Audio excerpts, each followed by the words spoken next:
Captain Ji-hoon pressed his face against the cold glass of the observation deck, watching something that shouldn't exist glide through space toward their research station. The alien ship looked like it was made of living crystal, its surface glowing and shifting with patterns of blue and green light that danced across its hull like ocean waves. "This is really happening," he whispered to himself, his breath fogging the viewport. After decades of wondering if humans were alone in the universe, first contact was finally here. Lieutenant Mina's voice crackled through the intercom from the communications bay. "Captain, they're actually talking to us. The translation software. It is working better than we hoped. They seem friendly enough, responding to all our peace signals." Ji-hoon straightened his uniform and walked to the main airlock. His hands were shaking slightly, but not from fear. This was the moment that would change everything for humanity. He thought about his daughter back on Earth, how she would grow up in a universe where humans weren't alone anymore. The airlock hissed open, and 3 beings stepped through that made Ji-hoon's breath catch in his throat. They were beautiful in an otherworldly way, standing nearly 8 feet tall with skin so pale it was almost transparent. You could see their strange blood vessels pulsing beneath the surface, with that same blue-green light their ship had shown. Each one had 4 arms that moved with an eerie grace, like they were swimming through air instead of walking. "Welcome to Research Station Harmony," Ji-hoon said, bowing slightly in what he hoped was a respectful gesture. "I'm Captain Ji-hoon. We're honored to meet you." The lead alien, who introduced himself as Commander Zethkar, looked around the station with eyes that seemed to take in every detail. There was something in his gaze that made Ji-hoon uncomfortable, though he couldn't put his finger on what exactly bothered him about it. The humans had prepared gifts for this moment. Dr. Kyung, their linguistics expert, had put together a collection of human music, art, and basic scientific knowledge to share with their visitors. She was practically vibrating with excitement as she showed the aliens everything from Beethoven's symphonies to children's drawings from Earth schools. What the humans didn't realize was that Dr. Kyung had a gift for languages that went beyond just translating words. While she smiled and explained human culture, her trained ear was already picking up the aliens' whispered conversations in their own tongue. "Look how eager they are to please," Zethkar murmured to one of his companions, thinking the humans couldn't understand. "They hand over their knowledge like children offering candy to strangers. These creatures will make excellent workers for the Empire." Dr. Kyung's smile never faltered, but her hand moved subtly to activate a recording device. Every word was being captured and stored. The aliens spent 2 hours examining everything the humans showed them. They seemed particularly interested in Earth's population numbers, military capabilities, and resource locations. They asked questions that seemed innocent enough, but Dr. Kyung noticed they were building a very detailed picture of human civilization. As they prepared to leave, Commander Zethkar thanked the humans with what appeared to be genuine warmth. "Your species shows great potential," he said, and something about the way he said potential made Captain Ji-hoon's skin crawl. After the aliens departed, their crystal ship disappearing into the darkness of space, the research station felt strangely quiet. Ji-hoon found himself standing at the viewport again, but this time the vast emptiness of space seemed threatening rather than peaceful. "Something's wrong," he said to Dr. Kyung as she approached with her translation notes. "Did you see how they looked at us?" She nodded grimly. "Like my grandmother used to look at chickens in the market back home. They weren't seeing people, Ji-hoon. They were seeing something else entirely." The recording device in her hand contained conversations that would chill the blood of anyone who heard them, but it would be days before the full translation was complete. By then, it might already be too late to warn Earth about what was coming. Admiral Wu Jin had seen many things in his 40 years of military service, but nothing had prepared him for this moment. He stood on the command bridge of the battleship New Seoul, his coffee growing cold in his hands, as he watched something impossible unfold before his eyes. The first ship appeared like a shadow against the stars, emerging from the twisted space of a hyperspace jump. Then another. Then 10 more. Within minutes, the darkness around Earth's solar system was filled with thousands upon thousands of alien vessels, each one massive beyond human comprehension. "Sir," Communications Officer Yuna called out, her voice barely steady, "I'm counting." Over 3,000 ships in the first wave alone. More are still arriving. Wu Jin set down his coffee cup with deliberate calm, though his heart was racing. Each of those alien ships was easily 10 times the size of humanity's largest battleships. The new Soul, humanity's pride and flagship, looked like a toy boat floating next to aircraft carriers. "Sir, we're receiving a transmission," Yuna announced. "It's coming from the largest vessel in their formation." "Put it through," Wu Jin ordered, straightening his uniform. Whatever was about to happen, he would face it with dignity. The bridge lights dimmed as a holographic figure materialized in the center of the command deck. The alien was even more imposing than the ones from the research station reports. This one wore elaborate armor that seemed to be made from the same crystal material as their ships, and all 4 of his arms were decorated with symbols that could only be military ranks. "I am Warlord Vexthul of the Vorthak Empire," the alien announced, his voice carrying the arrogance of someone who had conquered 1,000 worlds. "You will surrender your pathetic species for integration into our empire. You have 72 of your planetary rotations to comply with this directive." The way he said integration made it clear this wasn't going to be a friendly merger. Wu Jin had read the translation reports from Dr. Kyung at the research station. He knew exactly what the Vortak meant by integration. "And if we refuse your generous offer?" Wu Jin asked, his tone so calm it surprised even himself. The alien's expression shifted into something that might have been amusement if it weren't so cold. "Then you will be harvested anyway, but with considerably more discomfort for your species. Your choice is simple: slavery with dignity, or slavery with suffering." The transmission cut off abruptly, leaving the bridge in tense silence. Around Earth's solar system, the alien fleet settled into perfect formations, completely surrounding every escape route. They clearly had no doubt about humanity's response. Captain Sunho, the youngest officer on the bridge, spoke up nervously. "Admiral, our entire fleet couldn't handle even 1% of their numbers. What are we going to do?" Wu Jin walked to his command chair and placed his hand on a sealed panel that hadn't been opened in over a century. "Gyuna, open a channel to all human colonies. Authorization code Sleeping Giant 77 Alpha." The communications officer's eyes widened. "Sir, that's a Protocol 7 authorization. That hasn't been used since the colony wars ended." 300 years ago, Wu Jin finished, "when we finally got tired of fighting each other and decided to turn our attention to the stars instead." He pressed his palm against the scanner, and the sealed panel opened with a soft hiss. Inside was a single red button that had waited centuries to be pressed. "Captain Sunho," Wu Jin said quietly, "you asked what we're going to do. We're going to remind these aliens why humans stopped fighting humans. It wasn't because we became peaceful. It was because we ran out of worthy opponents." The red button clicked under his finger, and across human space automated signals began broadcasting to every colony, every outpost, every mining station and research facility. The message was simple. 3 words in ancient Earth military code that every human settlement had been programmed to recognize.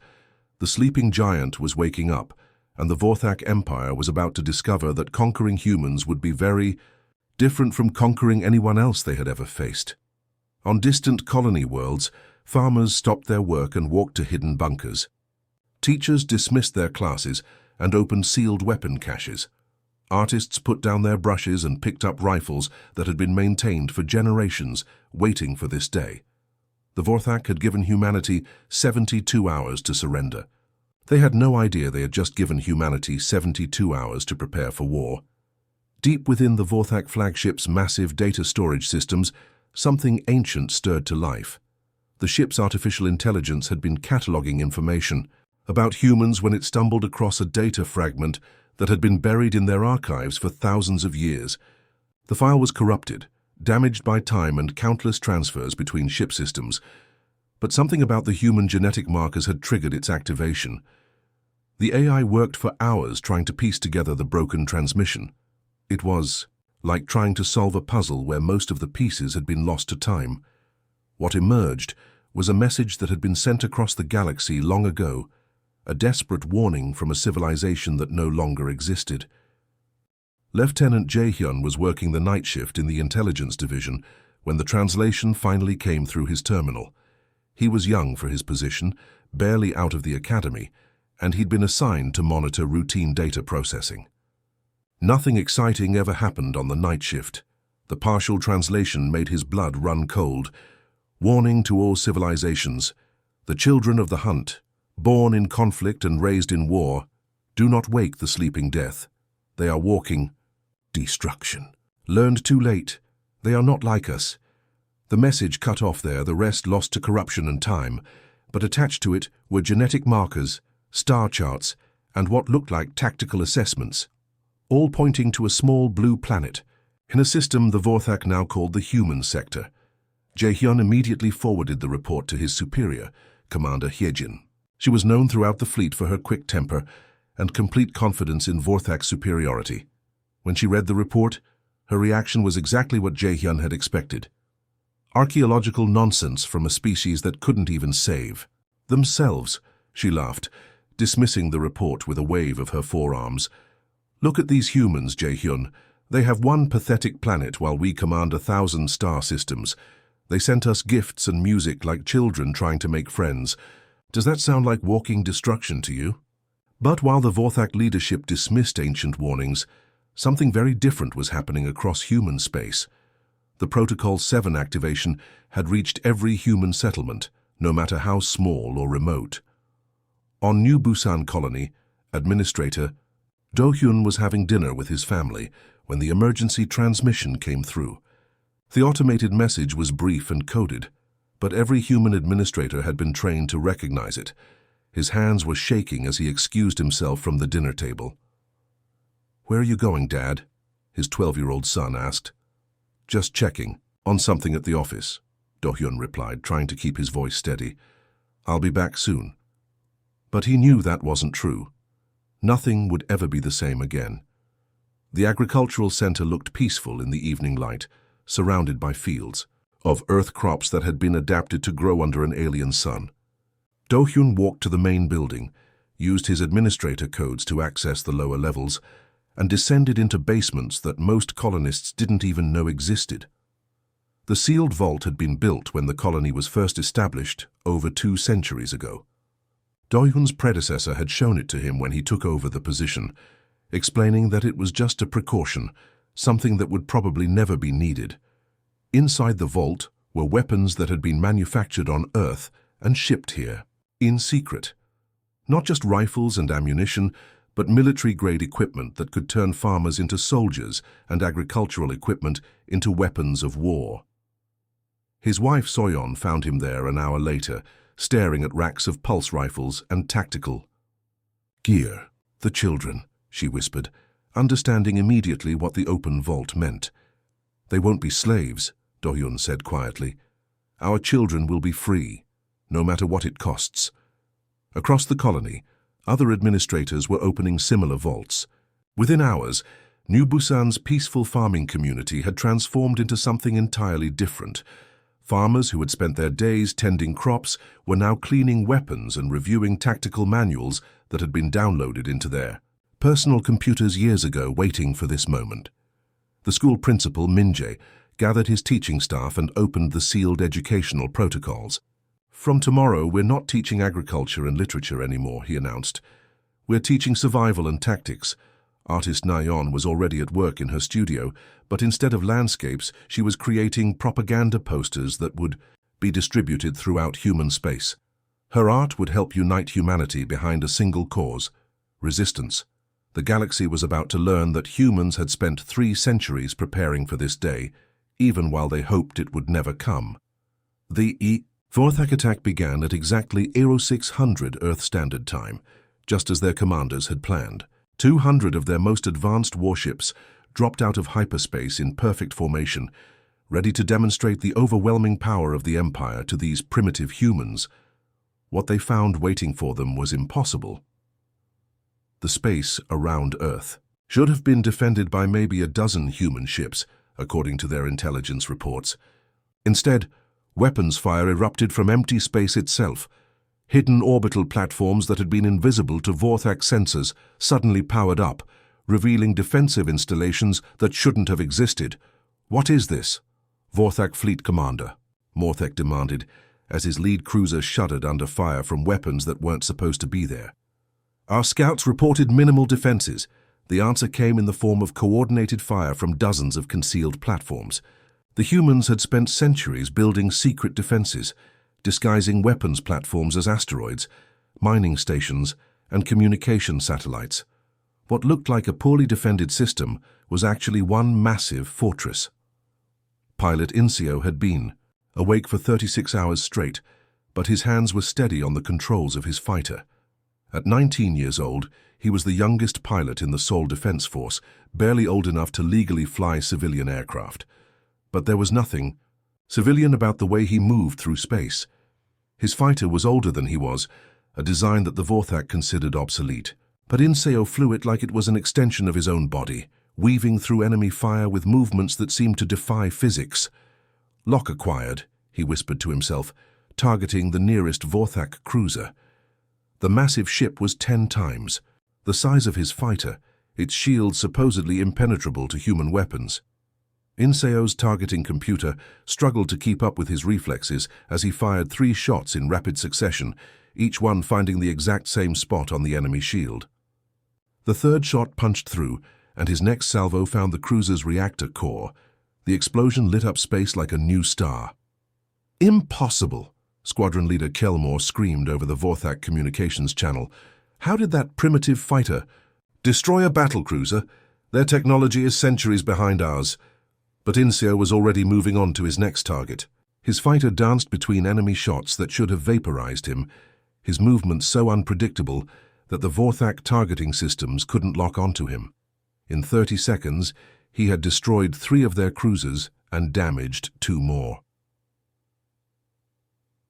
The Vorthak had superior weapons, better shields, and ships that were marvels of engineering. What they didn't have was 3 centuries of humans who had grown up playing flight simulators that turned warfare into a form of art. On the flagship bridge, Admiral Wujin watched the tactical display with the calm focus of a chess master. The Vorthak were fighting like they always had, using overwhelming force and superior technology to crush their enemies. But humans had learned to fight differently.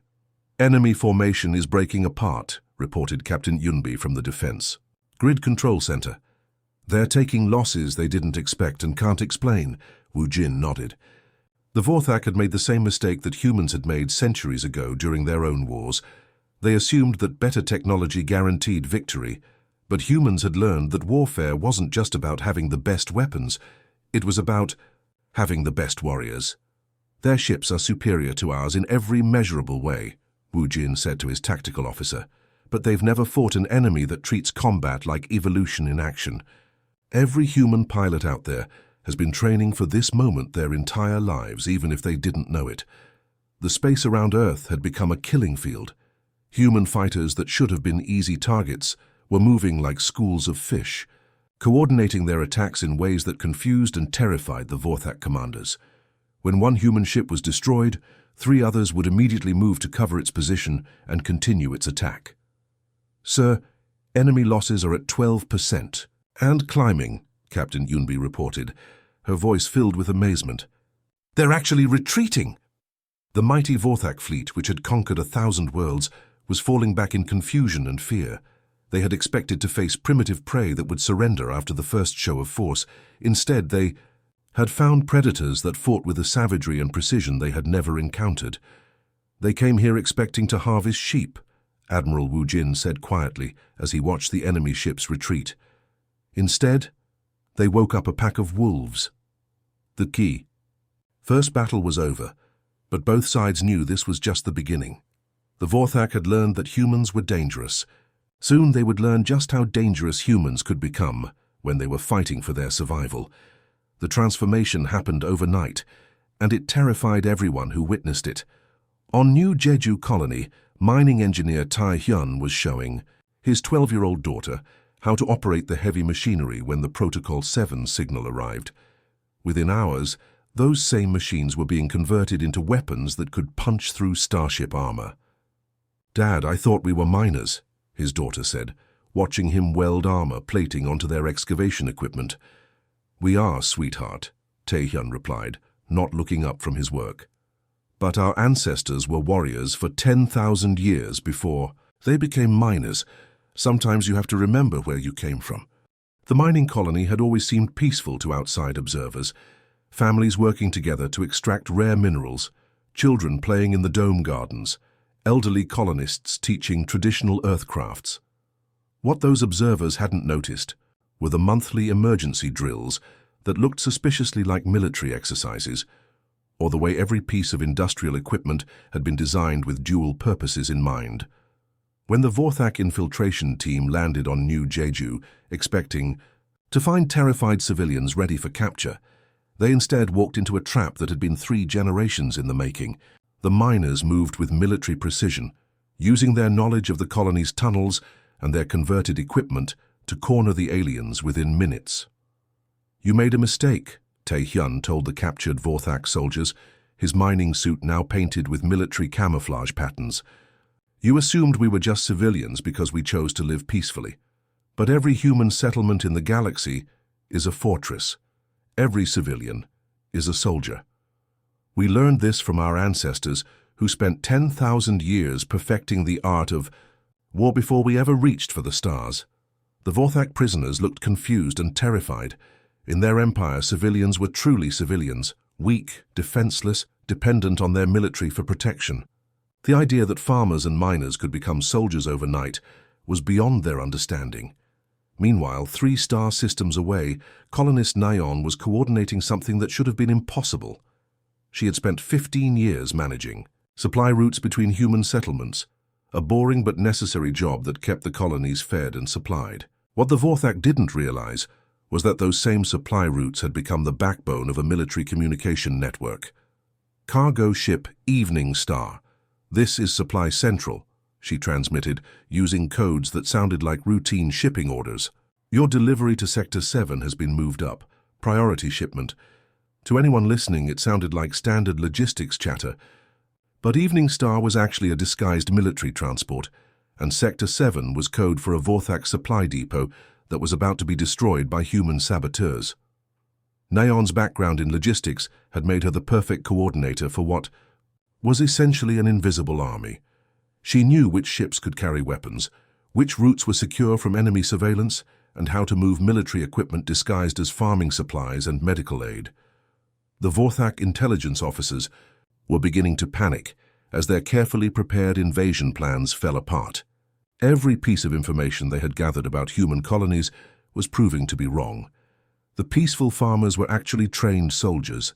The mining operations were weapons factories. The supply ships were troop transports. "How did we miss this?"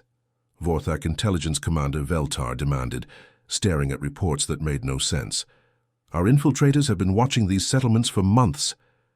The answer came from Dr. Minji's research station on the edge of human space. What the Vorthak had thought was a simple scientific outpost. Studying local plant life was actually something much more dangerous.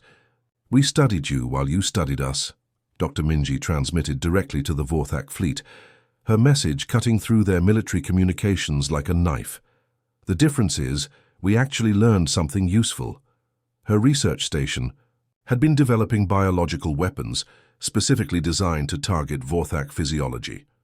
While the aliens had been watching humans plant crops and conduct mining surveys, the humans had been analyzing Vorthak biology from the tissue samples they had willingly provided during first contact. "Your immune systems evolved on worlds with different pathogens," Dr. Minji continued, her voice calm and scientific. "You're vulnerable to diseases that wouldn't even make a human child sneeze. Did you really think we would overlook such an obvious weakness?" Across the galaxy, other human civilians were revealing their true nature. Teachers were coordinating guerrilla warfare tactics they had been quietly studying for decades. Artists were creating propaganda that united human resistance cells across hundreds of light years. Elderly colonists were sharing military knowledge that had been passed down through generations, waiting for the day it would be needed again. The Vorthak Empire, which had conquered thousands of worlds populated by truly peaceful species, was learning that humans were different. They had chosen peace not because they were weak, but because they were strong enough to control their own violent nature. But when threatened with extinction, that control was quickly disappearing. The galaxy watched in stunned silence as humanity revealed what they really were: apex predators who had spent centuries pretending to be something else. Captain Jinwoo's destroyer was outnumbered 50-1, but he wasn't worried. His ship, the Iron Wolf, might have been alone in this sector of space, but he was never truly fighting alone. Every human ship in the galaxy was connected through quantum communication networks that had been secretly installed over decades. Targeting: data incoming from Sector 9, his tactical officer reported. The Mountain Tiger has eyes on the enemy's rear formation. The Mountain Tiger was 8 light-years away, but its sensors were feeding information directly to Jinwoo's weapon systems. At the same time, his ship was sharing its targeting data with human vessels scattered across 3 star systems. It was like having eyes and weapons everywhere at once. "Fire," Jinwoo ordered calmly. His missiles streaked toward Vorthak ships that his own sensors couldn't even detect, guided by targeting information from human vessels so far away they might as well have been in another galaxy.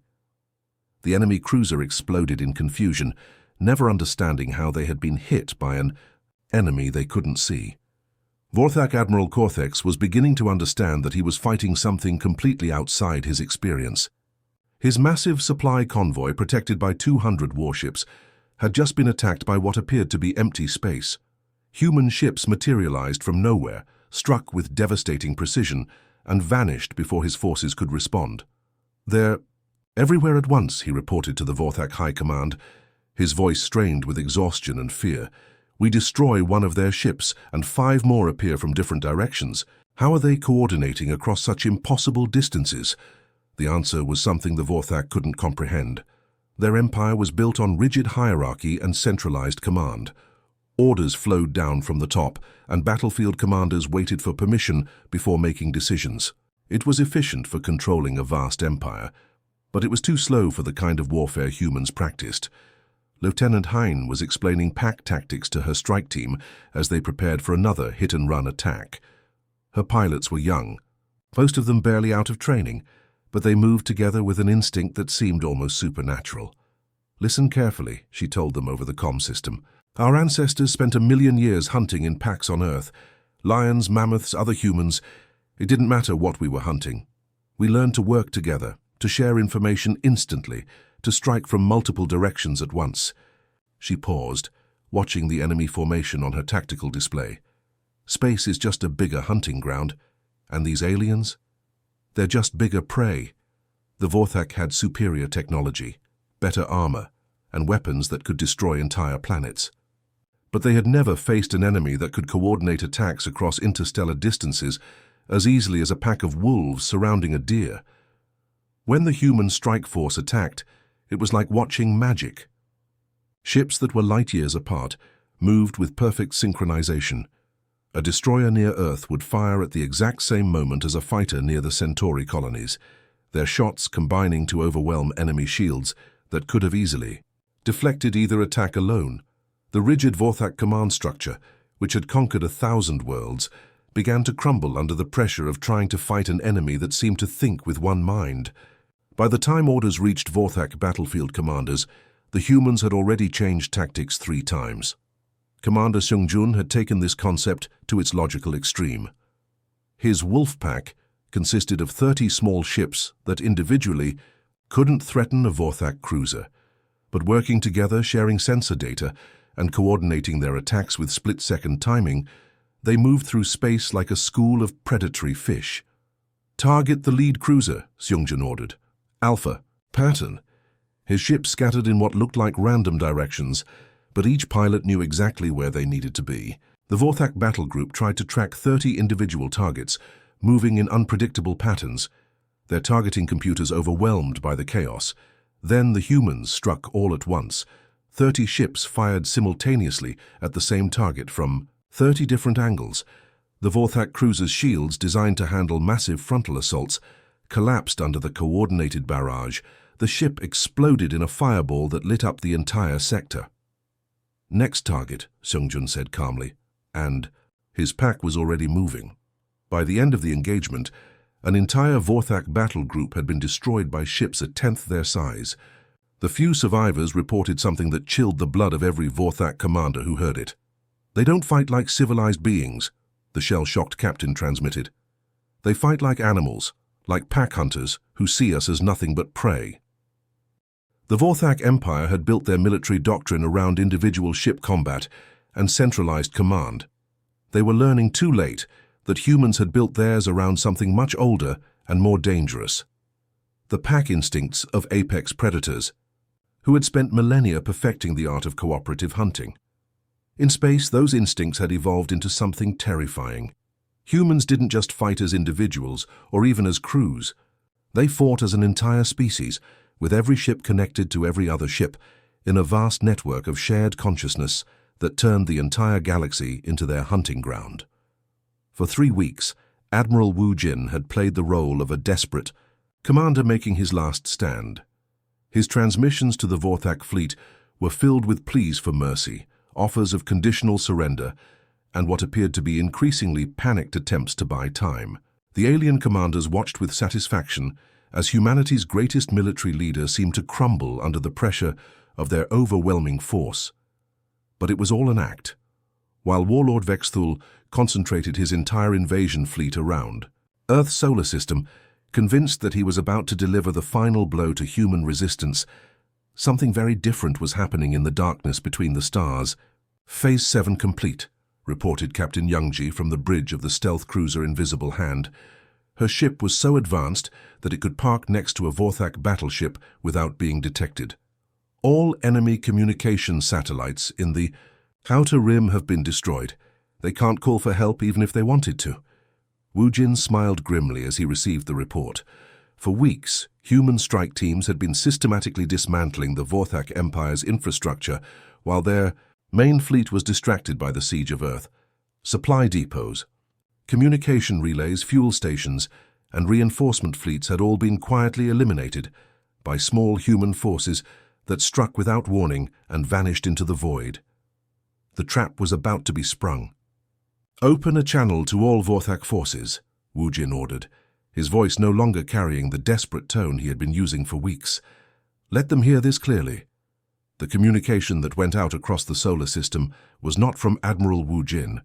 Instead, it came from Colonel Jin Hyuk, whose Outer Rim Defense Force had been systematically destroying everything the Vorthak needed to maintain their war effort. "Attention all Vorthak forces," Jin Hyuk's voice was calm and professional, like a teacher explaining a lesson to slow students. "This is Colonel Jin Hyuk of the Outer Rim Defense Force. Your supply lines have been severed. Your reinforcements have been destroyed. Your communication networks have been dismantled. You are now completely cut off from your empire." The effect on the Vorthak fleet was immediate and devastating. Bridge officers began frantically trying to contact their homeworlds, only to find that their long-range communications were producing nothing but static.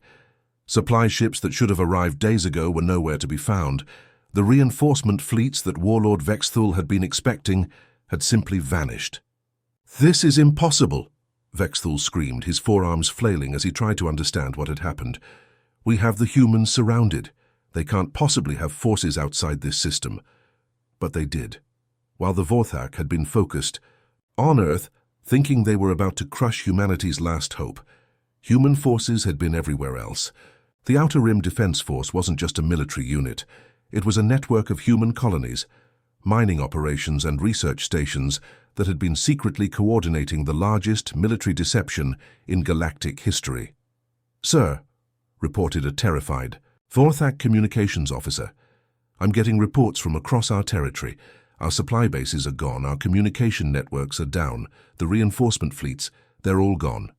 Every Vorthak ship in the solar system suddenly realized they were no longer the hunters. They were trapped animals, surrounded by predators they hadn't even known were there. Captain Youngji's stealth cruiser was just one of dozens of human ships that had been hiding throughout the system, waiting for this moment. Advanced cloaking technology, developed in secret over decades, had allowed human forces to position themselves exactly where they needed to be. "All units, this is Admiral Wu Jin," came the transmission that every human ship had been waiting for. "Execute Order Wolfpack. Show them what happens when you corner a predator." The space around the Vorthak fleet suddenly came alive with weapons fire. Ships that had been invisible moments before materialized like ghosts, their guns already trained on enemy targets. The Vorthak found themselves caught in a crossfire that came from every direction at once. "We're surrounded," a Vorthak captain screamed over the emergency channels. "How are there so many of them? Where did they come from?" The answer was simple. They had been there all along. While the Vorthak had been congratulating themselves on trapping humanity at Earth, the humans had been patiently setting up the real trap around them.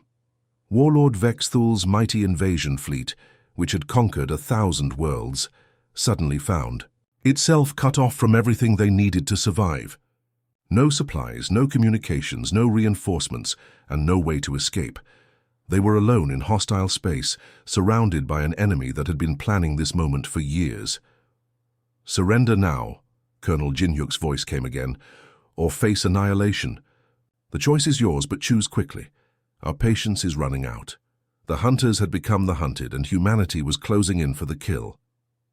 The Vorthak Empire was about to learn the most important lesson in human military history.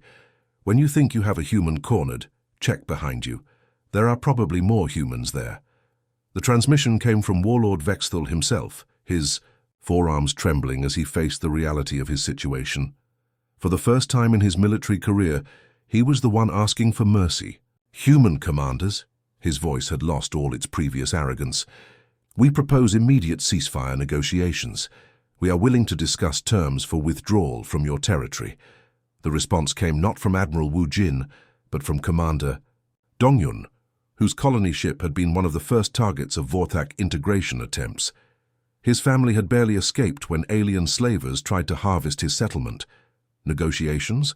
Dongyun's voice was ice-cold as it broadcast across all channels. "You came to our homes to steal our children and turn them into slaves. You showed no mercy when we begged you to leave us in peace. Why should we show you any now?" The silence that followed was deafening. Every species in the galaxy was listening to this conversation, waiting to see how humans would handle their first major victory. Many expected the humans to accept surrender, to show the kind of mercy that had made them seem weak to the Vorthak Empire. They were about to learn how wrong they had been about human nature. "All units," came Admiral Wu Jin's voice over the human command network, "commence Operation Clean Sweep. No Vorthak ship leaves this system alive." Captain Sumin had been waiting for this order. Her heavy cruiser Relentless had been designed specifically for this moment, armed with weapons that could crack open Vorthak armor like an egg. She had lost 3 cousins to Vorthak slave raids on the outer colonies, and her patience for alien cruelty had run out long ago. "Target the flagship first," she ordered her weapons officer. "I want every species in the galaxy to see what happens when you threaten human children." The destruction was methodical and terrifying. Human ships moved through the trapped Vorthak fleet like sharks through a school of fish, picking off enemy vessels one by one. Each kill was broadcast live across galactic communication networks, ensuring that every civilization would witness humanity's response to attempted genocide. But this wasn't random violence or mindless revenge. It was something much more frightening. Organized, efficient, professional destruction carried out by people who had turned warfare into a science. "This is what we are," Admiral Wu Jin announced, his words being transmitted to every inhabited world in the galaxy. "For too long you have seen us as peaceful farmers, curious scientists and friendly neighbors. You thought we were weak because we chose cooperation over conquest." A Vorthak battlecruiser exploded in the background as he spoke, its death broadcast. "And are billions of watching aliens. But we are the children of Earth," Wu Jin continued, his voice steady and calm. "We are the descendants of creatures who spent millions of years climbing to the top of our world's food chain. We are not prey. We are not victims. We are the apex predators of our homeworld, and we have brought that heritage to the stars." The Gi watching galaxy began to understand something that chilled them to their cores. Humans hadn't become peaceful because they were naturally gentle. They had become peaceful because they were so naturally violent that they had to create civilization just to keep from destroying themselves. Captain Sumin's tactical display showed the systematic elimination of the Vorthak fleet. There was no panic, no chaos, no unnecessary cruelty. Just efficient professional killing carried out by people who had been genetically programmed by evolution to be very, very good at it. The Vorthak Empire made a simple mistake. Commander Dong-Yun explained to the galactic audience, as another enemy ship died under human guns. They assumed that because we had stopped fighting each other, we had forgotten how to fight. They thought our kindness was weakness. A massive Vorthak dreadnought, the pride of their fleet, broke apart under concentrated human fire.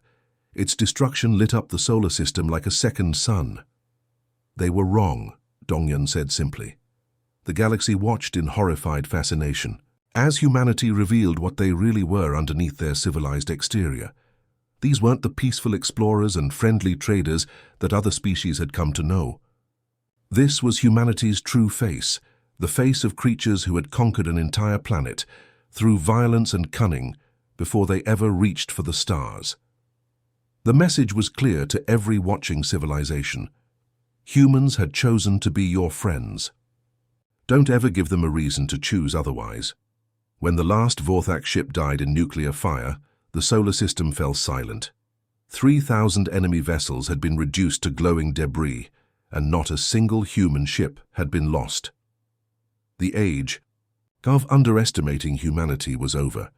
The news of the Vorthak Empire's complete destruction spread across the galaxy faster than light itself.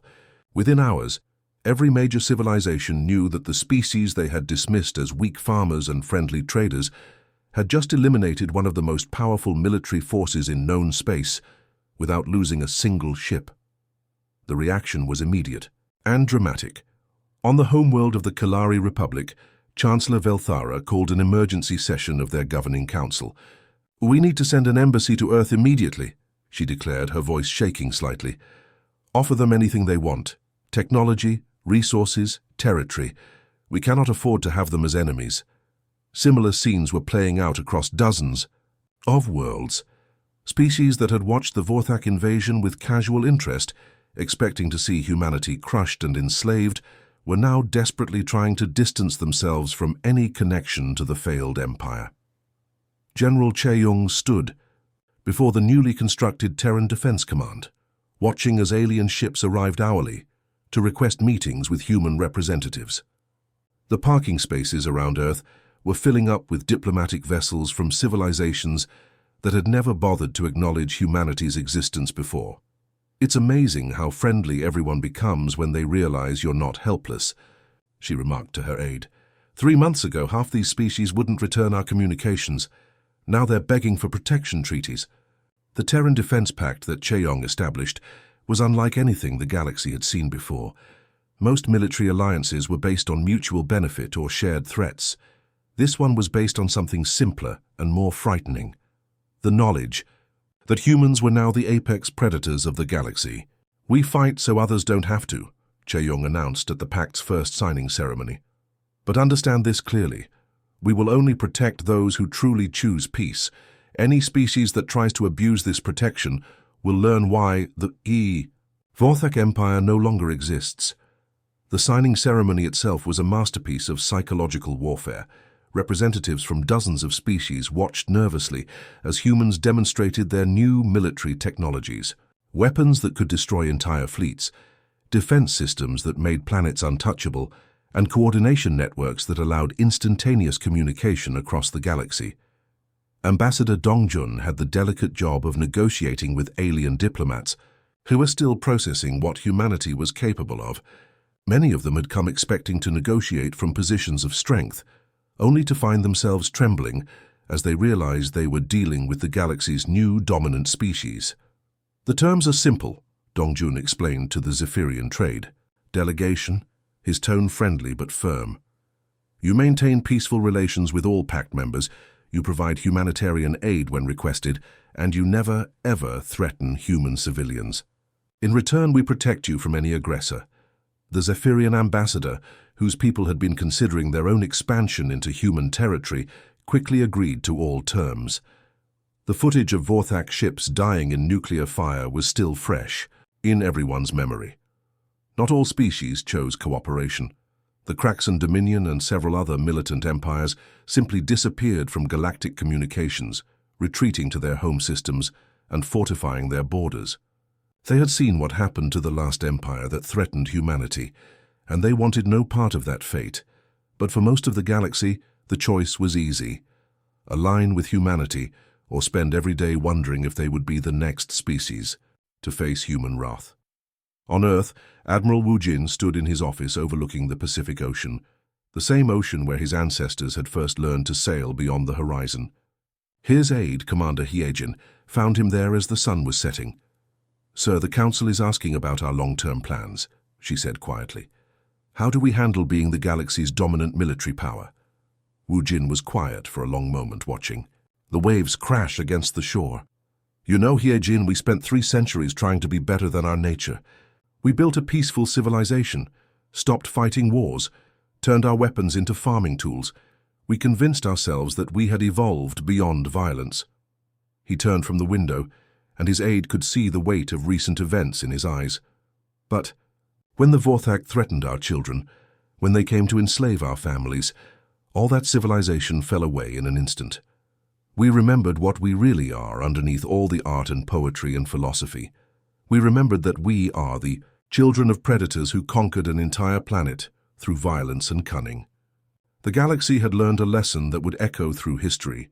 Humanity's greatest strength was not their technology, their numbers, or their intelligence. It was their willingness to become monsters when protecting what they loved. They had chosen to be civilized, but that choice could be revoked at any time. The sleeping giants had awakened, and the universe would never be the same. The age of easy conquest was over, and the age of human protection had begun.